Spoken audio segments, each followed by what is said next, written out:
Bonjour. L'énoncé d'aujourd'hui est tombé à un oral de CCINP en 2021 en section PC. Mais il reste toutefois faisable en fin de première année. Ça veut dire que si vous êtes en première année et que vous avez fait le chapitre produit scalaire, normalement, vous avez ce qu'il faut pour pouvoir résoudre cet exercice. Voici l'énoncé. On munit R de x du produit scalaire défini par produit scalaire entre deux polynômes P et Q qui me donne l'intégrale de 0 à 1 de P de t fois Q de t dt, voilà. Première question, on me demande de calculer la norme de Pn, le polynôme défini par Pn égale racine de n fois 1 moins i puissance n, donc pour n appartenant à grand N. Bon, je crois que l'énoncé originel ne c'était pas écrit dessus explicitement, mais bon voilà.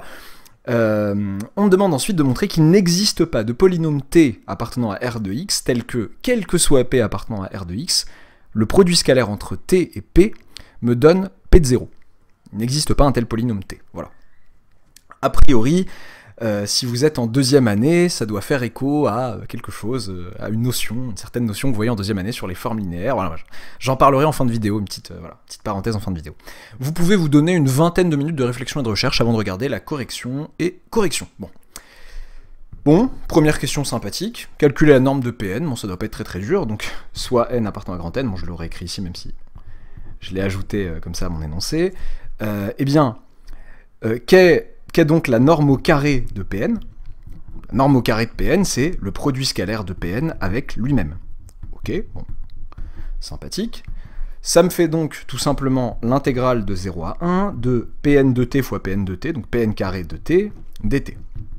C'est donc l'intégrale de 0 à 1 de ça au carré, donc appliqué à t, donc ça fait n 1 moins t puissance 2n dt, bon, calculer cette intégrale, c'est pas la première question la plus méchante, quoi, égale donc n, donc je le sors, tant qu'à faire, je primitive la fonction qui a t associée à 1 moins t puissance 2n, bah ça me fera du moins, j'oublie surtout pas le moins à cause du 1 moins t à l'intérieur, du moins devant le t, donc moins 1 moins t puissance 2n plus 1 sur 2n plus 1, calculé entre 0 et 1. Ok. La valeur en 1 de ce machin, donc ça me fait du 1 moins 1 ici, avec un moins devant, bon on s'en fiche, puissance, donc ça fait 0 puissance, et faites attention, bon, ça, on se fait piéger parfois, attention au 0 puissance 0, voilà, qui ferait 1. Mais là, c'est du 0 puissance, un entier strictement positif, donc un entier naturel non nul, et donc ça me fait 0. Donc la valeur en 1 c'est 0, et la valeur en 0, je remplace t par 0, j'oublie pas le moins qui devient un plus du fait que je fais moins la valeur en 0, et donc ça me fait tout simplement 1 puissance 2n plus 1, donc 1, sur 2n plus 1. Donc ça fait n sur 2n plus 1. Ça, c'est la norme de Pn au carré. Donc, du fait que la norme de Pn est un réel positif, c'est bien la racine de tout ça, et non pas moins racine de tout ça. Bon, je me sens pas obligé de détailler ça ici, c'est assez évident. Racine de n sur 2n plus 1. Ok, voilà pour la norme de Pn. Bon, première question plutôt sympathique. Ok.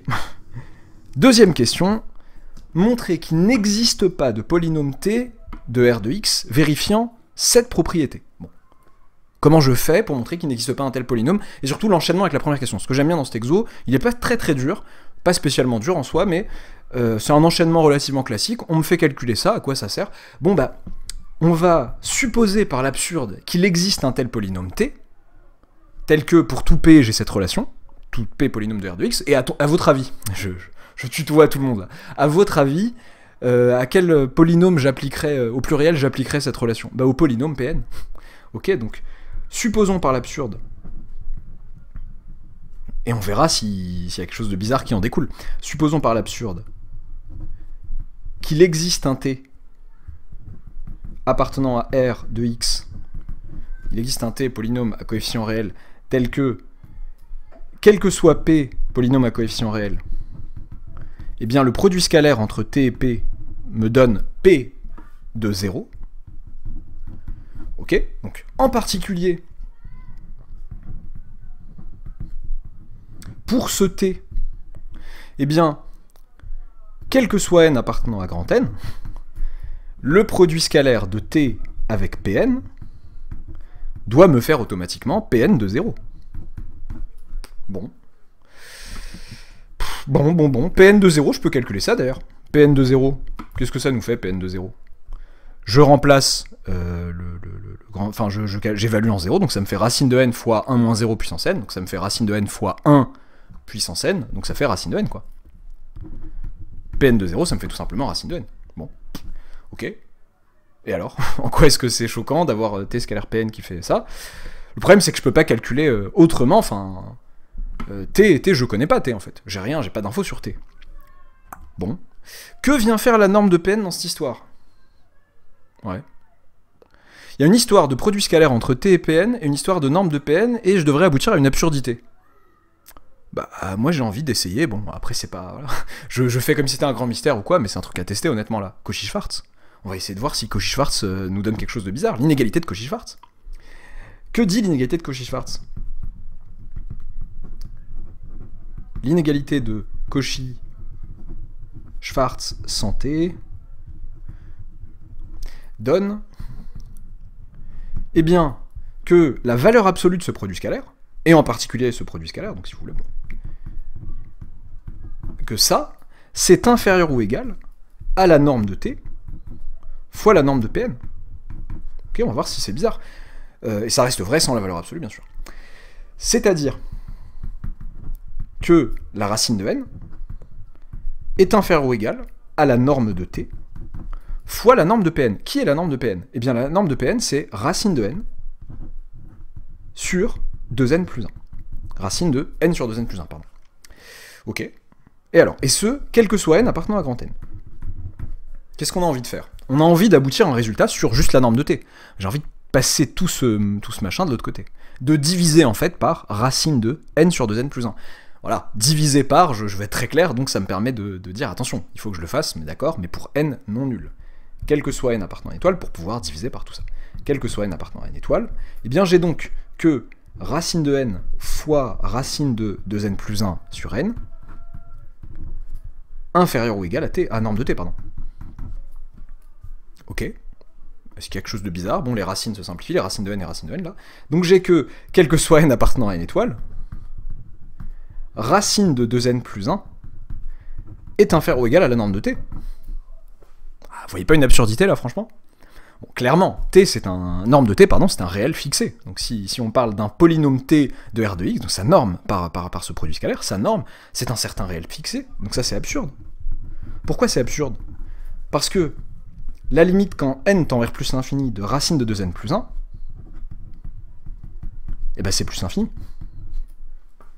Donc j'ai, si vous voulez, la suite un définie par un égale racine de 2n plus 1, ben cette suite est majorée par norme de t, et elle arrive tout de même à tendre vers plus l'infini. C'est quand même un sacré exploit, vous en conviendrez.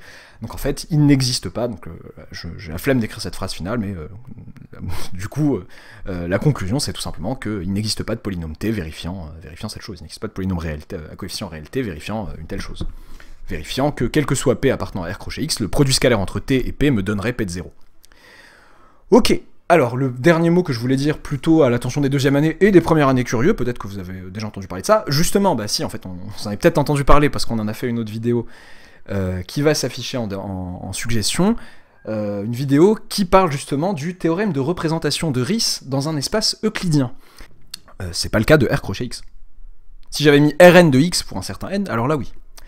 Ok, alors, dans un espace euclidien, si vous prenez une forme linéaire f, ici, si cet espace avait été euclidien et que je prenais une forme linéaire f, eh bien, il existerait un polynôme t appartenant à R crochet x, tel que quel que soit p appartenant à R crochet x, t scalaire p me donnerait f de p. Et en fait, l'application qui a un polynôme p associe p de 0, sa valeur en 0, c'est bien une forme linéaire. L'évaluation en 0, c'est bien une forme linéaire. Mais comme nous ne sommes pas dans un espace euclidien, ça tombe à l'eau. Voilà, n'hésitez pas à essayer l'exercice, dès la première année, l'exercice qui vous fait établir ce théorème de représentation dans un espace euclidien. N'hésitez pas à vous abonner si ce n'est pas encore fait, à liker la vidéo si elle vous a plu, et à bientôt pour une nouvelle vidéo.